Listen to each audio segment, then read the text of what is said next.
Now live three of Boss Talk, Boss Up Talk rather. Natalie's coming in live on Facebook. So guys, like and share this feed, guys. Like and share this feed. Got a pretty cool topic today. What's up, talk rather? Natalie's coming in live. Once again, like and share this feed, guys. We're going live. We're both live from Georgia, actually. That's really funny. We're both live. All right, guys, like and share this feed, guys. There you go. I see you. All right, what up, fam? It is another Boss Up Talk Wednesday, going live with Natalie Lee Martin, the clarity coach out here. Guys, like and share this feed. It's going to be a good topic today. There you go. What up, fam? Always, always. So we're live on Instagram, Facebook, and YouTube, guys. Please share this feed. Love you too, fam. Today is a really good topic. We're talking about the power of becoming. The power of becoming. So me and Natalie are both live from Georgia. It's spring break, so we know the vibe. We know the vibe. We're back on the traveling game. So it's great to talk about the power of becoming. Just kind of going over some things too is just really thinking about how I was driving. I like to drive cars, right? So every time I go to a car rental place, I always rent a car that I enjoy. And my car that I really like now are Teslas, right? I'm hooked on Teslas. I know that's one I want one of my next cars to be. So for me, every time I travel out, I always rent a Tesla. And last week, I think I rented like a Mustang because they didn't have no Teslas available. But I always try to rent what I see myself in. And there's something about the power of becoming. Natalie and I talk about this all the time. Where 20 years ago we met, 23 years ago we met. And what up, Bishop? Blake's on the line. What up, Bishop? We talked about how, we saw all of these things that we wanted to become, we wanted to do coaching and business things all around the world. So now the fact that we are starting to become what we say that we've been working on, it's like, wow, it's so amazing. But what happened is it started from a thought, right? So for me, I could have got a cheaper car to rent, but it's like I wanted the Tesla because I'm like, I have to start seeing myself living the life that I want to live. Currently, I'm in an Airbnb. I wish I could show it because it's really, really beautiful. It's like a loft style in downtown Atlanta, but it's just like I want to start being the place I want to be. So my next move now is to open up a private dining experience in Atlanta. So now I'm like, yo, Josh, you have to start seeing yourself being in the city, living where you want to live at, going where you want to go, eating where you want to go, because the power of becoming is very powerful when you start to become it, but you have to start seeing it first through your thoughts and your vision and your actions. So I know you got something good with this, Natalie. So let me tag you in on here. I'm so excited. I'm like, the Holy Spirit was talking to you because I'm like, I've been feeling that way. I think it was yesterday. Yesterday, I went on a live with a friend of mine, and she was like, let me turn this down because maybe this is me. I'm the one echoing probably. Yes, She was, so what was happening? Oh, we went on the live and we're talking about our upcoming summit that we're going to have on the 22nd, Take My Timeline. And after we get off the call, we were just, giving our receipts saying this is what we've done. This is what God has done in our lives. And after we got off the call, I got very emotional because I was like, yo, I feel like I am living everything that I prayed for in 2017. So in 2017, I call it like my mental breakdown. It was just like I got tired of being who I was. And I was like, God, you're telling me that I'm supposed to be an author. I'm supposed to, have my own business. And I don't see anything coming into fruition from what you were telling me. And I just had like a breakdown. I quit my job. I stopped doing, I quit everything that I was a part of during that time. And I just went on this, sabbatical, I guess, where I did absolutely nothing but praying and fasting and seeking God's face. And God was basically like, you're not the person right now who you are supposed to be then. And so you have to make strides to become that person. And that's what I did. And it's what, 2017, now it's 2023, 5 years later, 5.5 years later, I'm sitting in this thing like I'm exactly where I dreamed I would be in 2017. And I started crying a little bit because I was like, this feels so surreal. Like you can feel you being in your dreams.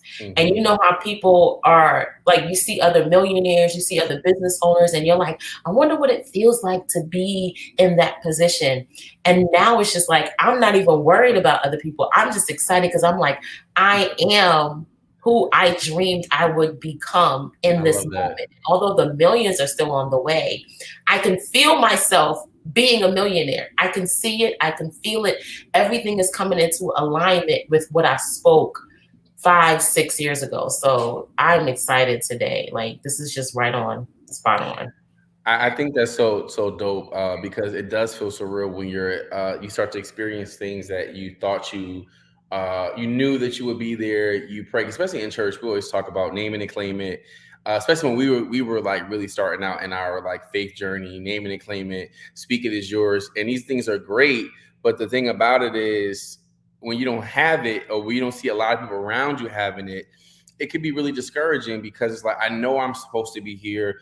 God, I know you said I'm the head and not the tail, above and not beneath. But how do I get from I am the tail, I am beneath, and how do you make your way over to your destination place of really becoming? And what I had to always do is challenge myself. Like even today, like I had a lot going on, but I know for a fact, me and Natalie go live every single Wednesday, and I know there's something about consistency when you're becoming, right? When you're becoming who God designed you to be, when you come the person who you journal yourself to be, you have to be so consistent at practicing those actions, right? If you stop practicing the actions of a successful person, you really don't really you really should expect to be successful, right? If you stop practicing the practices of someone who is like living healthy, let's say for example, your goal is to lose weight, right? Your goal is to live a healthy lifestyle. So whenever you stop those practices of consistency of being healthy and start changing your diet, how do you expect to get to the healthy point? And it goes back to the same thing when it comes to success. Like if you stop practicing tools, and like for example, as Natalie and I talk about often, how one of the first things we do in the morning after we pray, of course, we start to make our bed, because successful people get up with a fresh start, right? Because nothing like when you go home, you got to start like organizing the bed, but that should have been the first thing you did. So whenever you decompress from your day, you can have like a nice peaceful front. So for me, it's so important to practice consistency in my practices, right? So when you become consistent at practicing being successful, when you become consistent at being healthier, when you become consistent at being whatever God has called you to be, whatever you see yourself to be, you have to realize that once I start the process of becoming, right? The God said, let there be light, and there was light. So when we think about that mindset, whatever we say be will become, but we have to be consistent even when it looks like it's not happening, because I know I spoke it. I sowed the seed. Maybe it might be time for me to water it. So as I water it, I start to really work the ground and really start to receive everything I have that's for me. And you're so on point when it comes to consistency. Like consistency is the key to getting to the manifestation that we talk about. We always talk about we're going to manifest this and we're going to manifest this, but we're not consistent in becoming the person. Mhm. This week I talked a lot about process in my community, and one thing the Holy Spirit really impressed upon me, he says the process is for your becoming and not for your receiving. And it's Mhm. because we think, we're going through this process so we can receive the $1,000,000, or we're going through this process so that we can receive, the accolades or whatever it is that you're looking to receive. But you're actually going through the process to become that person. I'm going through the process to become a millionaire. I don't have to wait to have the $1,000,000 to become that thing. There is certain characteristics and habits that millionaires have that I can start implementing even now. Because if you are a broke person that obtains $1,000,000, you will lose it as quickly as you gained it. But millionaires know not just how to make $1,000,000, but how to store it and keep $1,000,000. It's one thing that I'm now learning, having my own 3K day. Hey, oh Hey, wow.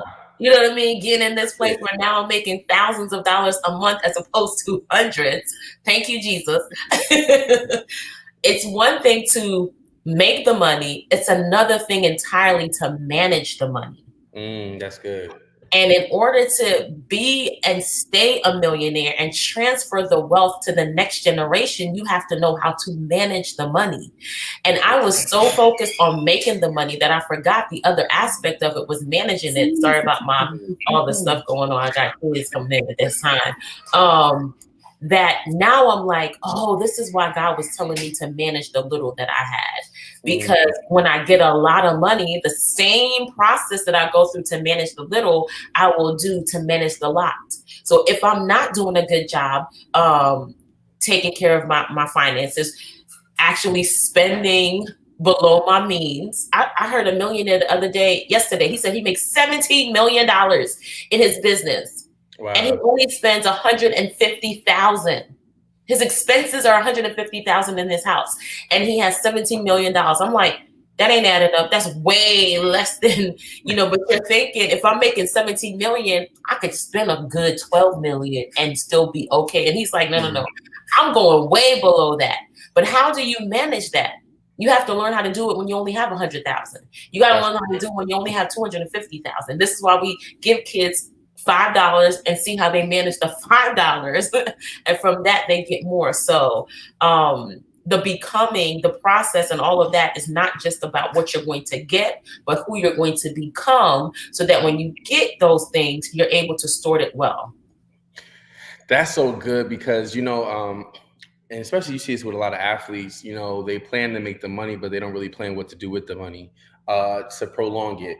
And I think when I really, my mom always told me to save, but when I got into the space of cryptocurrency and trading and things of that nature with Dr. Jill Tanker, she really impressed upon me the power of investing. Because what happened is so oftentimes we bite our seed, right? Let's say we have an apple. Apple is really delicious, but the thing about it is in the core of it, it's the seed. And so oftentimes we start to eat our seed and we wonder why there's no fruit ever coming, why there's never enough, why we're still living paycheck to paycheck, why we're still going through this. It's because we allowed ourselves to eat our seed because we feel like, oh, we made a little bit more, we can spend this. And when it comes to being consistent at being successful, you have to realize that you have to save and you have to invest. Even when Jesus gave out the talents, the parable of it, he said to one who had buried it, he said, at least if you would have put something somewhere, it would have had some interest of return on your investment, right? So I think that's the place where it's becoming to a point where it's like we have to be so clear and strategic about how we really move in the seasons of becoming, because one thing I'm working on too, I'm always spending because, I got to reinvest in my business, which is cool. But I've learned that maybe this week I might not be able to reinvest. I have to actually invest, right? And it's good to invest in coaching. It's good to invest in all this stuff, but you have to invest your money into assets that are growing, because you want to get to the place where you're living from paycheck to paycheck, from living off the return of your investment. It's this one thing that we're doing now with a crypto hedge fund where we get like 2 to 4% a week. And I had to take money aside to put it in there. I couldn't just say, oh, okay, I'm gonna let it go. No, I had to literally say, Jay, you're going to take money from here and you're going to invest it into this one account, because I want to be able to live life I want to live. And I think too, especially for those who are entrepreneurs, you have to think about your future. Like, we don't think about retirement because we're so into living on the now that we have to start putting away even more than a person that actually has a regular job away for investors, because we want to live the life that we want to live. And the part of becoming is becoming a saver, becoming diligent at investing, becoming a person who is make sure they're tithing. You have to make sure that all these things are happening, because don't be surprised when you look up down the road and like, oh my God, like I have no resources. But what did you put away? What did you save? What did you invest? And there's too many opportunities out here now for you to invest, whether it's cryptocurrency, Turo, Airbnb.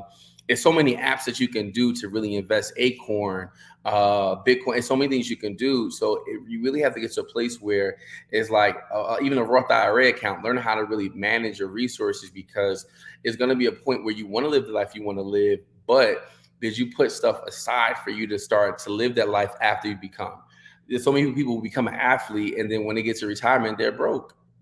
So it's like, how do you want to live your life when you're in your season of becoming? What does that look like for you? What do you have? Even someone I was giving a coaching session with the other day, I said, how much do you want to make a month? He was like, 5K. I said, listen, think about your dream life. Think about your dream life. Think about where do you want to live? I said, how many cribs do you want to have? He said, well, I want to live in New York. I want to live in Chicago, LA, and Atlanta. I said, well, you already know right there. The rent for the place you want to live is at least about 3K a month. So you're looking at 9,000 between all those three places. So now when I say to you again, how much research do you need to make every single month? So now you can really be okay. So now I know that my bottom line is every single day I need to bring in $3,000. I need to bring in $1,000. And people say, oh, it's not, it don't take all of that. It do if you want to live the life you want to live. It takes all of that.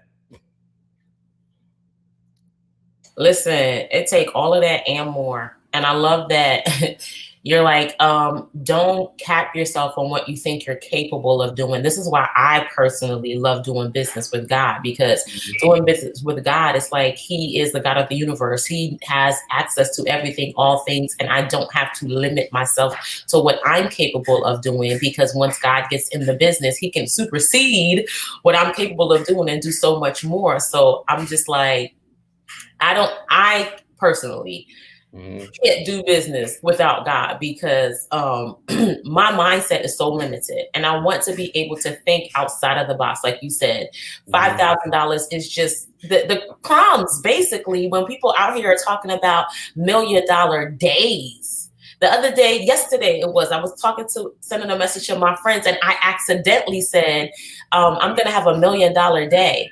Because I was thinking I'm going to have $1 million year, and accidentally came day out my mouth. And I was like, I should take that back. And the Holy Spirit was like, no, I said what I said. That part. Just because you didn't think that you can make $1 million in a day doesn't mean I have to be capped. If I'm going to be residing on the inside of you, I'm going to need more room to do what I want to do. And I used to be the type of person that used to watch other people and say, y'all talking about money, money, money. It ain't about money. But listen, money gives you access into different rooms. Even if you are in ministry, even if you're a person of God, money gives you access to certain rooms that now once you enter into that room, you can call Jesus's name. You can tell people about the gospel. But don't let us not act like money doesn't give us access. And let us not act like the Bible doesn't say that money is good. Like, it's good for us to have wealth. Now, it's not good for us to be in love with the wealth, because it's a tool. What do I look like as a carpenter being in love with my hammer? That makes absolutely no sense. The same thing with being in love with money. But let's not negate the fact that as a carpenter, I'm going to need a hammer in order to do my business well. And as a millionaire, as a kingdom citizen, I'm going to need wealth to advance the kingdom. So we have to start thinking not like how traditional people think when it comes to, becoming. We have to now step outside of those parameters that people put around us. And people, I know the culture today hates labels. And they hate labels, but then they smack a label on top of you, and even if they don't like a label.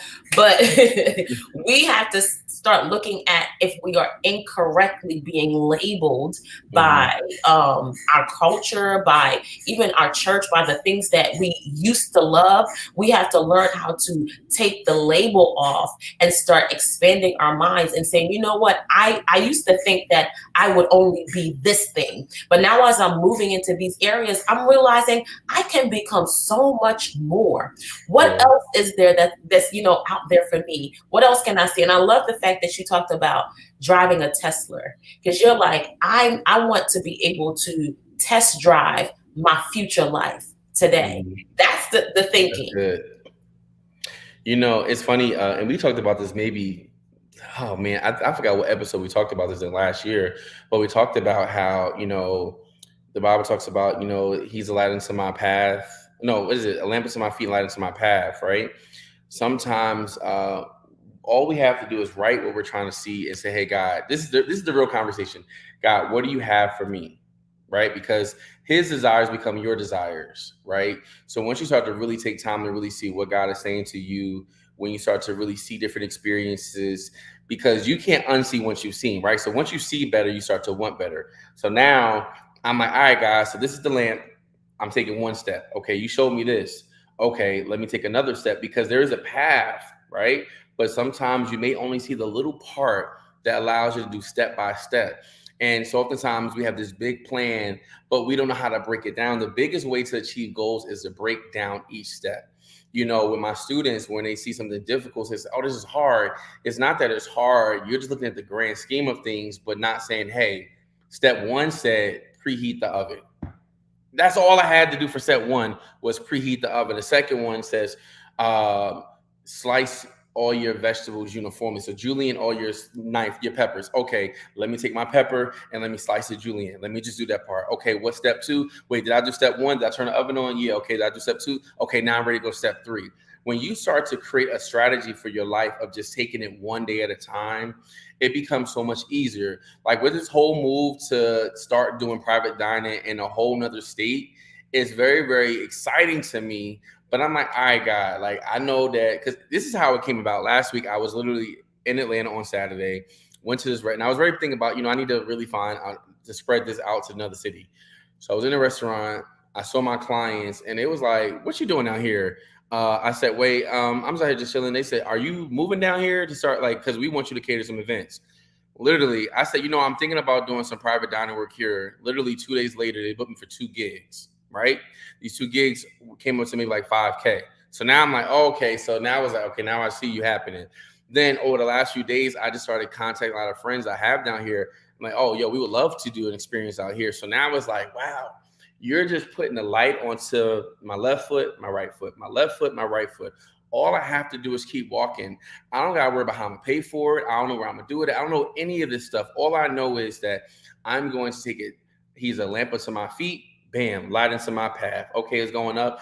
It's like even too, like right now, if I cut this ring light off, it comes really much darker now, right? It's harder to see, but as you start moving, God will start illuminating your path to where it starts to be brighter. So now you start to see it, but you may not see all the way over there, but I can see right here. So let me take this small step of faith because I know I can't take that big step, but I can take this small step right here. And it's just like once you get started with it, it's like riding the bike. You're riding off slow, but then you start picking up pace, picking up the pace, picking up the pace. So where, wow, like I'm riding the bike by myself. I don't need the training wheels anymore. And it's coming to a point in your life where it's time to take the training wheels off because your training season is over. And now it's time to go into your expected end. And what does that look like for you? It may be different from me. What it looks like for Natalie may be different from me. And so we have to realize that as God illuminates our path, we got to just be comfortable taking the left foot and the right foot. You put your left foot in, and I'm put my right foot in. I ain't even going back. I'm just going to put it in. So this way I know that there's a way that seems right. And it's like, as it seems right, because it may not feel comfortable, but I'm going to keep going because I know for a fact there's something on the inside of me that wants more. And if I don't take that step, I'm going to be stuck with my family members. I want to be stuck with my friends. And then I'll be looking up 10 years later, man, I wish I should have did this. And that won't be me. It can't be me.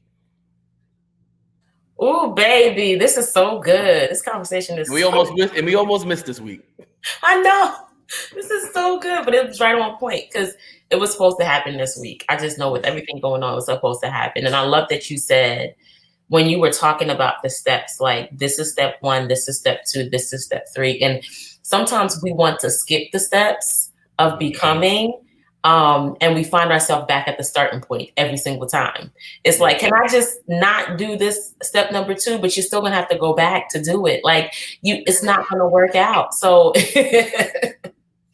it's like when we're running up the stairs, we want to do it 2 steps at a time instead of just taking 1 step at a time to go up the stairs, thinking that we're going to either save time or save energy, but it takes more time and energy to skip steps because you got to go back and repeat it than it does to actually take it 1 step at a time. That becoming process, I love that you said that as you are moving, that each path, each step is going to be illuminated. And congratulations, because you just said you made $5,000 in 2 gigs. What? That I ain't even have to, the funny part about it is it's just like it was just by me walking into a restaurant, being where I'm supposed to be. Wow. In a whole nother state. And I wasn't even going to that restaurant, which is crazy.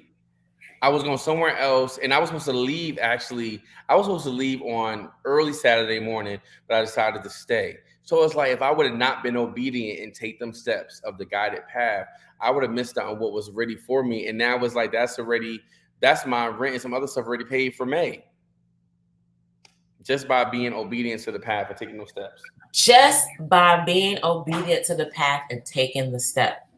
And so many of us want clarity, or we want acceleration. We want to understand what our purpose is, but we don't want to move. And it's like you cannot wait. You cannot just stay stagnant and think that you're going to get that clarity. You've got to move. Even if you're moving in the wrong direction, at least you know you're going in the wrong direction when you make a move. If you're not moving anywhere, you're not going to know if you're going right or left, or if you're going north or south. You got to make that first move. You got to do something. You got to put yourself out there. And yes, there will be losses and failures, but that's part of the process. That's part of the process in developing who you are, because you're going to find yourself going through challenges and difficulties. And the thing is, as you're becoming a millionaire and a billionaire, a business owner, as you're becoming a leader, as you're becoming someone that's going to have employees under you, there are certain characteristics that you need to have. All millionaires share the same set of characteristics. Now, the personalities may not be the same. Just recognize they're not going to talk the same way. Warren Buffett don't show up in the same room as Natalie Lee Martin or Chef J, but we all millionaires. Don't get it twisted, okay? But we don't show up the same. I show up in the coaching space different as Chef J showed up in the coaching space. But there are some characteristics that are identical. You can go back and look throughout our day and be like, oh yeah, she do that, he do that, Warren do that. Oh yeah, she do that. You know, because Warren is one of the biggest billionaires, so I have to call his name in the same category as myself. You know what I mean? Like, I'll be a fool not to say I am on the level of Warren Buffett. But if I'm in the room, I know how to humble myself and be like, Warren, you speak, I'll chill. But there's some characteristics that we share. And if you are, think about even a family or a culture, there's characteristics that you share within a culture, but the personalities are not all the same. And we got to understand that there's some certain characteristics that as millionaires, as billionaires, as leaders, as CEOs, they all share the same thing. And that's the easiest way to start moving toward the same direction as they are, is look at those characteristics that are shared. How can I show up the same? How can my becoming the process, how can I fit into this process? If I don't, like, for example, with the making up the bed, I had read an article in 2014, and there were 9 things that millionaires did. And Natalie could not do now one of them things except for one. And the one I could do was make up my bed. I said, I could start somewhere. If I am destined to be a millionaire, this was 2014, just had a baby, number 5. I was just fresh out of getting my master's, and I was like, I can't do none of these things on this list, but I can make up my bed every single day. And I started with making up my bed. Making up my bed led to other things, like working out. That led to other things. That led to other things. But it all started with one movement. And you got to start with one. Pick the one thing you say, you know what? This is what millionaires do. I can do this. Let me get on that same trajectory and that same path. You know, that's so good. I want to go back to what you said about with what's the guy the coach you just said? Not David Shins. You said Warren Buffett. The part that I wanted to bring up about that part, you said that if he would be in a room with you, you would, you know, be quiet about it. What happens is when you're in the process of becoming, you have to be okay with listening. It's one thing to be able to talk, but there's sometimes you have to stop and just listen. Correction is good. Being edited, it's like when you're typing in Google Chrome, your Google Docs, and you're writing the wrong word. It has a hyperlink that says this is the appropriate spelling. If you ignore that hyperlink that's trying to tell you that, hey, your spelling is wrong, you're going to look really silly with this paper that has all these different typos in it, right? So there's nothing wrong with, and you're trying to becoming, when you're becoming, sometimes you have to be edited, right? My friend Halima, she's really good at editing. I have a lot of ideas, but she's like, hey, how about you break it down here, bring this together. And I said, oh, that makes more sense. Now, even so, I could be like, no, I know what I'm doing. I've been doing this for this amount of years. But when you're so hooked on not hearing and getting clarity, what Natalie talks about all the time, you really miss out on the blessing that's really a part of your assignment, because sometimes your assignment is just to be quiet and listen. When you're so loud, it's like when you're in, like, you know, you're trying to hear something on the phone, and you're in a car and someone's playing this loud music. Hey, can you turn it down for a second? I can't hear. we have too much background noise in our life that we can't really hear on a journey of becoming. So sometimes we miss a step because something was too loud. What are the noisy things in your life? What are the things that is just too loud that you can't hear what God is trying to get to you? What are those things that, those points where it's like, man, if I would have just only heard that, it's like a GPS. If I would have only heard what the GPS said and paid attention, I wouldn't have missed my turn and put me into traffic. That happened to me last Friday. I was going to church out here, and I missed the exit twice because I was not paying attention to the GPS. If I would have just listened and turned the volume up to that and turned everything else off, I would have been able to get to where I wanted to go 20 minutes on time versus 15 minutes late that I arrived, because I was not listening. So know that when you're on your journey of becoming, you have to be clear and you have to be okay with just listening.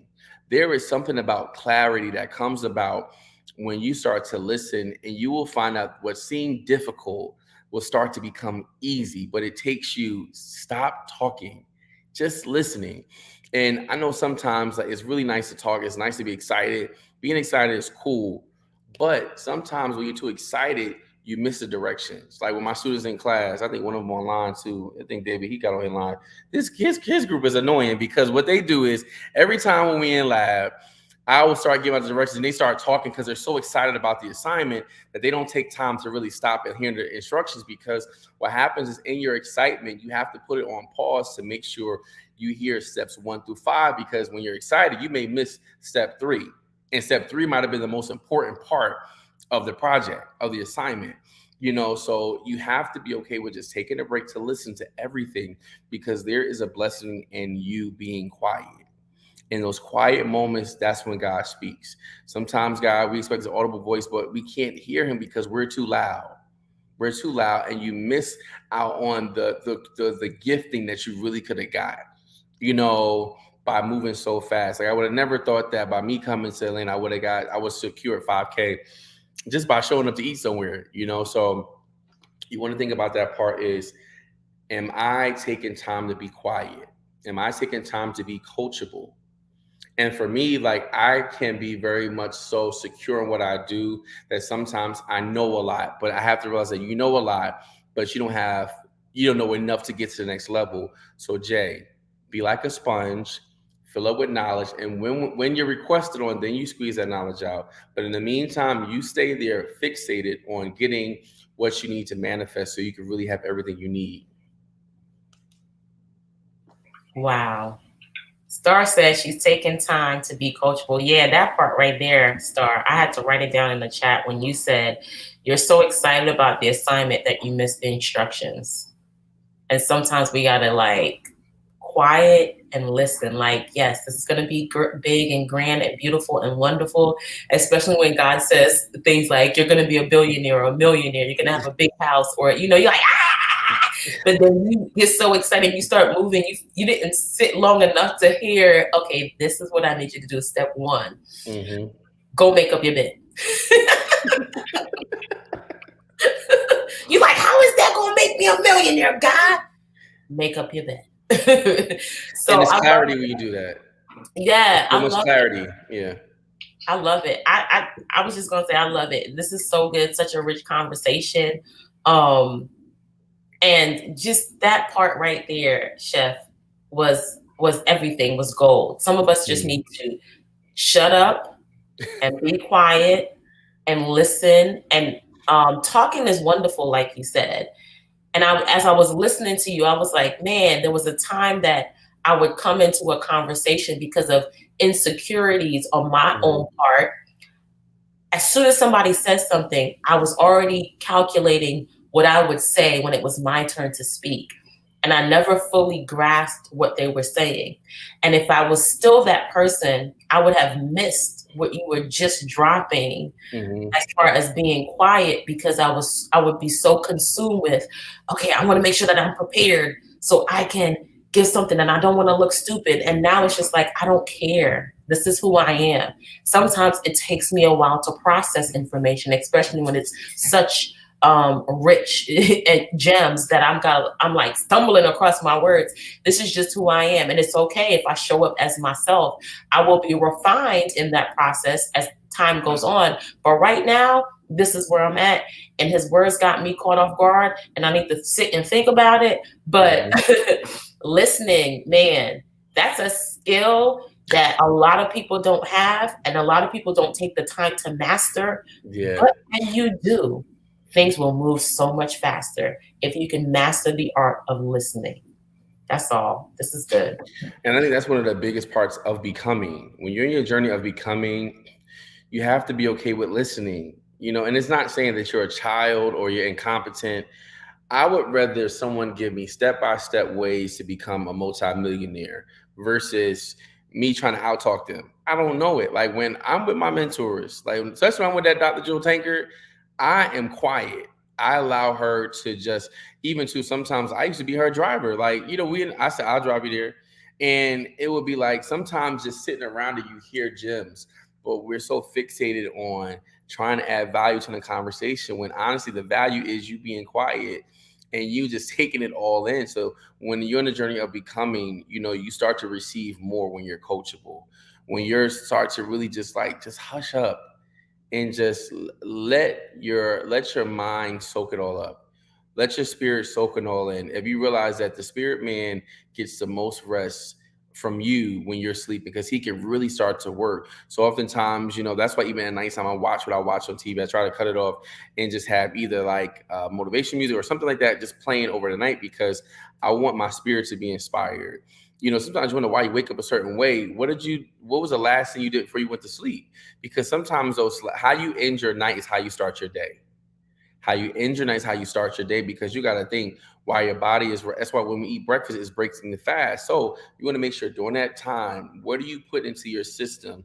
So in the morning when you wake up, you have that fresh start. So on your journey to becoming, it may be difficult, but it's difficult if you make it difficult. Once we start to be simplify things in life, things start to become better. So on this journey of becoming, just take time to think about what you're thinking about, think about what you're watching, thinking about your friends, who's speaking into your life. Because the more you start to analyze that, the better you start to realize that, hey, I really can do this. Hey, you know what? I really couldn't choose this level of success, but I have to take time to be quiet, to get myself still, to take the one step journey every single day and let God have his perfected way in my life. So if you're looking for coaching, make sure you, I feel like it's an altar call. If you're looking for coaching, make sure you contact Natalie for clarity. If you're looking at the steps to find your purpose and walk into it, hit me up. We could talk more about that. It is definitely a season for you to win, but you have to know you were designed to win. We can tell you whatever we want to tell you, but if you don't believe it, it's not going to work until you believe it. So if you're really ready to take those steps to really create the life you want to live, it is possible, but you have to surround yourself around things that are lovely, that are wonderful. And if you're looking for a coach, make sure you reach out because we're willing to help because it's time to pivot. But sometimes you need that coach to help you get to that next level. You got anything to add, Natalie? Nope. You gave the altar call. That's it. That is so funny. All right, Amen. guys, have a wonderful week on purpose. We speak blessings over you guys. I pray that you get clarity. I pray that you find your purpose. I pray you get a hush in your spirit to be quiet. And as you hush, you will start to hear the Holy Spirit speak to you in ways you've never heard him speak to you in your life to get you from point A to Z faster than you could ever imagine it. All right, guys, have a dope week on purpose.